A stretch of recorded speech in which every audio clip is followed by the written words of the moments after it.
So back in 2013, wow, 10 years ago, our first date at Atlanta Motor Sports Park. So happy 10-year anniversary to us doing events over there at AMP.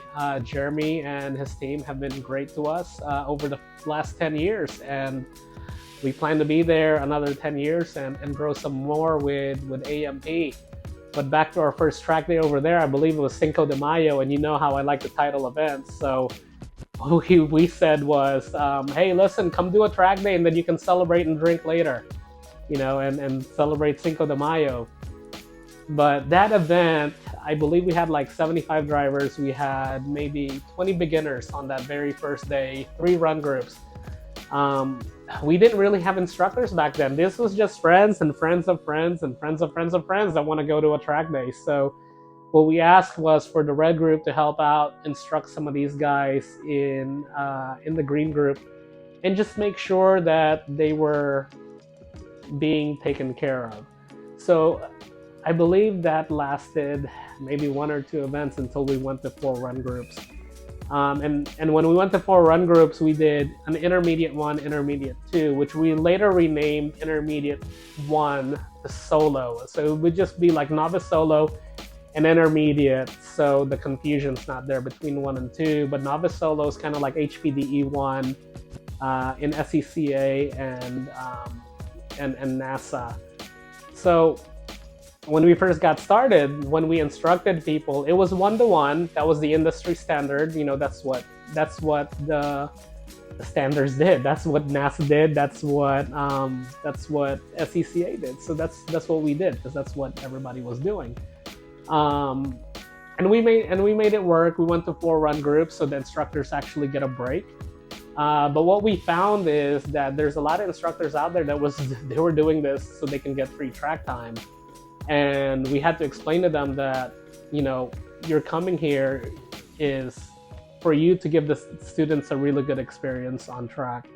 The track time is not really free. You're working for that track time. It's a $300, track time investment per se, but it's a team effort between the instructors and the students, and make sure the students had a good time. And as we progressed, we took a look at things. I did a premium event, which is a Skip Barber HPDE school.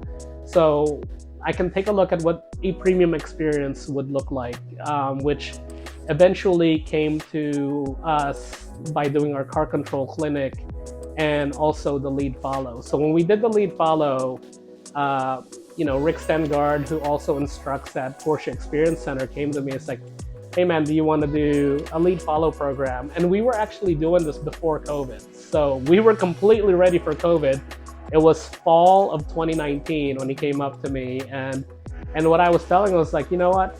A lot of these guys have experience with other organizations. Why don't we take a look at what the manufacturers are doing? And I know Gino at the time, who's now, he likes to say a part-time IMSA driver. And he's done, I believe, the Lexus experience in Daytona. And I used to check out the Mazda experience that they used to do out west. And we have the Porsche experience locally here, and I got to check out like the AMG driving program. So we wanted to give our students a little bit of both, a little bit of what we already know, but we want to give them that manufacturer experience. And I think that manufacturer experience is what sets us apart from everybody else. We basically took everything they did that was good. So the first step we did was we did a lead follow program, which I completely enjoyed when I did that Skip Barber day. But to be able to do that lead follow program, you gotta pair that with a really good curriculum. And once you get that curriculum down, and the guys, Michael Billy, Kevin Bandy, Corey Funk, everybody that worked on that classroom curriculum did an outstanding job in nailing this. And then you have to have someone that's gonna herd everybody and put them in place. Young, who's been our chief instructor for maybe 8 or 9 years now, did an excellent job of rounding up the instructors. And honestly, some of these instructors didn't like what we were doing, because it's a change, and that's okay. But the pairing of what we teach on track and how we teach on track, plus how we teach on the classroom, is so synced that by the end of the day, these green guys are actually, some of these guys can actually pick up the pace. And it's not just a lead follow, it's actually a lead follow hybrid now. So we've expanded and we've made it better. So now you're looking at, it's like, why did you do this? One of the things that we found was when you're doing a one-to-one, there was a lot of individualism within that run group, where not everything was being taught the same. Everybody had their idea of how to teach it. But this way, we're all in sync. The instructors are in sync, the classroom instructors are in sync, the coaches are in sync. And what this also opened up is help. So we typically have 5 to 7 instructors available as well in our blue group, which is novice solo. So when these guys go from instructed to solo, these guys, will have access to 5 more instructors if they need help. Do they need help with their lines? Do they need help with turning their heads like a little bit ahead of time? Do they need help with smoothness? So these 5 instructors are available in the novice solo group, and that will help them get to the next group, which is the intermediate group.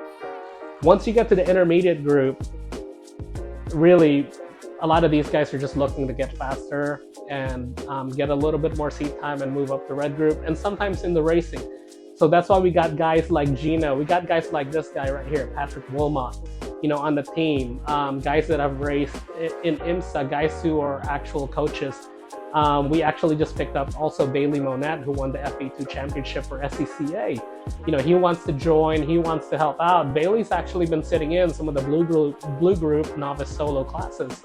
So you can get, a national champ, within the Jzilla organization to ride along with you.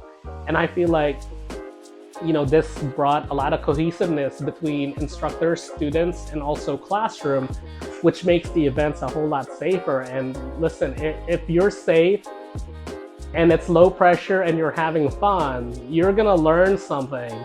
And once these guys are going from green to blue to yellow, now what you're actually doing is you're creating this culture of safety, so that these guys, as they progress, the same levels, and they stay along with us, by the time they get to intermediate or advanced group, these guys are already mind melding with each other when they're on track, which makes the track day a whole lot safer. And when the track day is a whole lot safer and you don't have a ton of incidents, you get the most amount of track time you possibly can get.